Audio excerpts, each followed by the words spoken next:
La Ciudad de México, corazón de un país rico en culturas y tradiciones.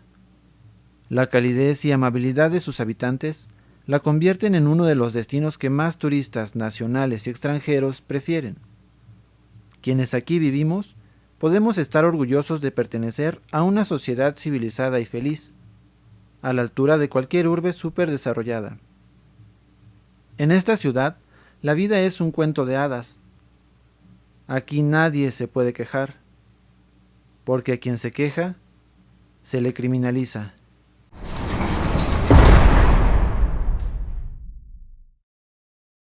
El derecho humano a la protesta social es la libertad de las personas para reunirse de manera pacífica y expresar libremente su descontento ante las violaciones a derechos humanos, o demandar a las autoridades que modifiquen su actuar.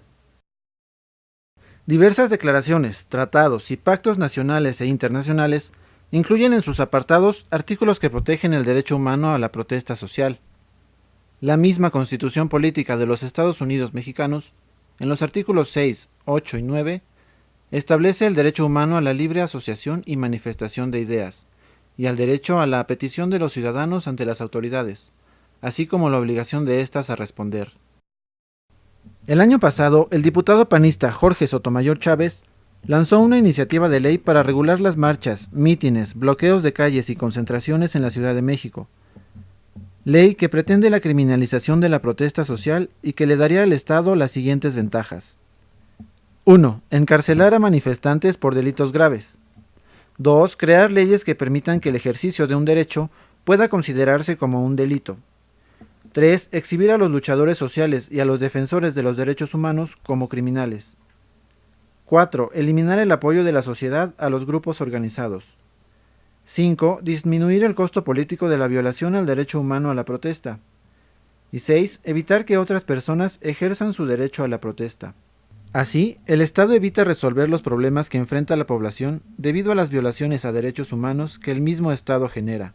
La criminalización de la protesta social es una moneda cuyas dos caras se contradicen. Por un lado, se vuelve delito el ejercicio de los derechos humanos, y por el otro, se vuelven legales las violaciones a los mismos. De esta manera, se convierte en criminales a los defensores de los derechos humanos para luego ser juzgados, y se garantiza la impunidad de los que los atacan. Se incluyen también reformas y modificaciones que hacen jurídicamente legales una serie de violaciones a los derechos humanos cometidas por policías y autoridades, que además lesionan la dignidad de los luchadores sociales. ¿Qué opina usted acerca de las marchas? Bueno, en primero que pues por parte están bien porque ayudan a los demás, pero hay veces que luego sí no ayudan en nada porque se ponen a cerrar las calles sin saber qué personas tienen que pasar por ahí. Pues yo creo que son necesarias porque ahorita en la actualidad es la única manera en que se pueden manifestar o poner en queja sus desacuerdos, porque pues, es la única manera hasta hoy en día en que uno pueda manifestar lo que no está de acuerdo. Pues a mí me parece bien porque es la forma en la que el pueblo se puede expresar libremente, supuestamente. Y puede expresar lo que siente, lo que no le gusta de su país, que quisiera que cambiaran. ¿Conoce usted la nueva ley para regular las marchas? No la conozco. Realmente la desconozco, nada más conozco poquito. Por lo de arriba se podría decir que prohibiría que la gente se manifestara.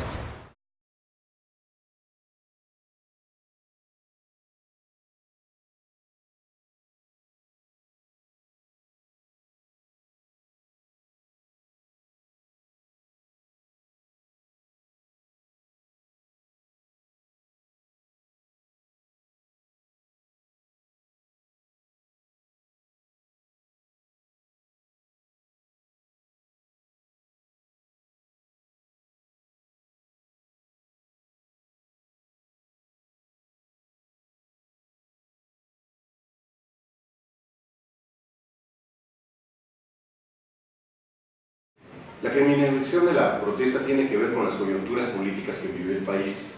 Una cuestión que nos llamó mucho la atención fue que la Asamblea de Representantes del Distrito Federal después de la toma de protesta de Enrique Peña Nieto, se tomara la decisión de que tener mucha flexibilidad para el manejo de las protestas públicas. Finalmente, después de que pasaron una serie de acontecimientos, ahora están radicalizando lo contrario, no dejar que la protesta pública sea como debe de ser, abierta. Bueno, la criminalización de la protesta social es, y no desde mi punto de vista, sino que es la realidad, es el convertir en un hecho criminal delictivo una protesta que es legítima desde el punto de vista social porque se produce, se eleva, se manifiesta en consecuencia de medidas que están afectando a la sociedad, si no en su totalidad, sí, sin duda, en una gran mayoría. Entonces, la protesta se produce, es resultado natural de las medidas gubernamentales que las afectan. ¿Y qué es lo que hace este gobierno? Criminalizar esas protestas. Es decir, convertir un hecho de protesta social en un acto delictivo. Esto es la criminalización de la protesta social.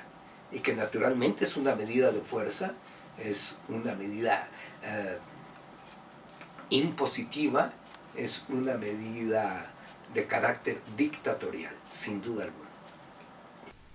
Bueno, la criminalización de la protesta es un fenómeno en el cual el Estado intenta legislar sobre un derecho humano. Este derecho humano se llama derecho humano a la protesta. Es decir, todas las personas tienen el derecho de salir a las calles y reclamar aquello que el Estado no cumple. Cuando el Estado empieza a legislar, a crear leyes para restringir este derecho, a ese fenómeno le llamamos criminalización de la protesta.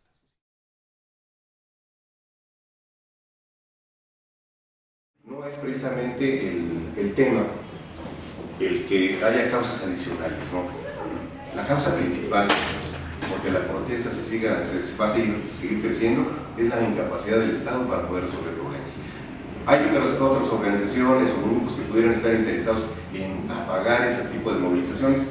Por supuesto que sí, los intereses económicos que prevalecen en este país y que han sido beneficiados de una o de otra forma en todas las circunstancias de gobierno.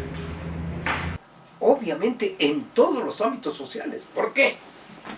Si no tengo ni siquiera la mínima posibilidad de protesta, ¿en dónde encamino todo mi malestar? Es decir, hablo como sociedad. Si se me cierran todos los canales institucionales, y esto es lo que estos, además de canallas, son imbéciles, no se han dado cuenta, es que en la medida que más cierren las posibles salidas institucionales, en esa medida están forzando a un levantamiento de otro tipo, porque no hay posibilidad de manejar el descontento. La protesta social, la marcha, la manifestación, el meeting, etc., en última instancia son una especie de válvula de escape. Recordemos la olla de presión, tiene que tener una válvula de escape, pero si cierras esa válvula de escape, entonces ¿qué pasa? Que estalla la olla. Y estos no se han dado cuenta de que están haciendo todo por cerrar esa válvula y entonces la olla les va a estallar. En otro orden, la manifestación en este momento clarísima de lo que significa el descontento social y la toma de decisiones populares por sí mismas son las autoridades comunitarias y la policía comunitaria, que son una realidad presente, les guste o no, no solo en Michoacán, sino también en Guerrero y otros estados. Ahí la sociedad misma se ha organizado. ¿Ante qué? Ante la falta de respuesta positiva de las autoridades que debieron haber impedido que las cosas llegaran hasta donde llegaron y que obligaron a la gente a tomar su propia decisión. La misma Organización de las Naciones Unidas afirma que el derecho humano a la protesta aplica para quienes se reúnen o manifiestan de manera pacífica. Por tanto, mientras dichas manifestaciones se apeguen a los principios de este derecho, el Estado debe abstenerse de interferir en el derecho de reunión, que es aplicable también a las manifestaciones que puedan molestar u ofender a personas opuestas a las ideas o demandas que se pretendan promover en estas manifestaciones.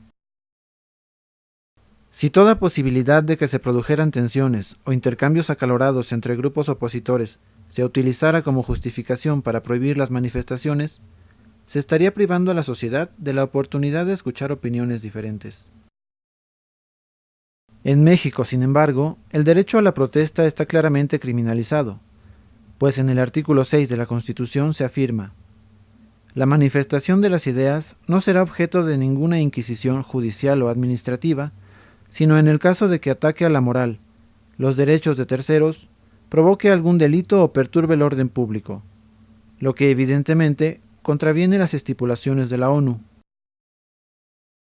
Así pues, en México, no importa si los movimientos son pacíficos o no, el Estado violará este derecho buscando mantener su imagen democrática, haciendo uso de la represión a través de una violencia sistemática, selectiva y masiva en contra de la población.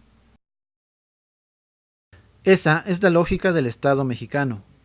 Siempre van a acusar de violentos a aquellos que ponen en riesgo sus intereses, justificando el ilegal ataque a la población con el argumento de que son un peligro. No importa si son marchas silenciosas, bloqueos pacíficos de calles o plantones en plazas públicas, igual serán acusados de violentos. Es importante tener en cuenta que cuando hablamos de luchadores sociales y defensores de los derechos humanos, nos referimos a personas que buscan proteger los intereses de una población, ya sea de un grupo demográfico en particular o de toda la ciudadanía. Por tanto, evitar la criminalización de la protesta social es un tema que nos compete a todos y a todas. Bueno, es un intento del Estado mexicano para inhibir que las personas salgan a ejercer su derecho a expresar el descontento que tienen con las situaciones que no están bien en México, ¿no? Este intento proviene principalmente pues, de las fuerzas más retrógradas y bajo la cuestión de los derechos humanos no debería existir un intento de restringir el derecho. Inclusive si esa ley se aprobase, no sería válida no sería legítima dentro del mundo de los derechos humanos, ya que está agrediendo un derecho al que todos como ciudadanos podemos ejercer. La producción solicitó una entrevista con el Partido Acción Nacional, entrevista que fue negada una vez dentro de las instalaciones del partido, argumentando que estaba prohibida la grabación en video, y pidiéndonos solicitar una nueva cita, misma que ya no fue posible conseguir debido a la cantidad de engorrosos trámites.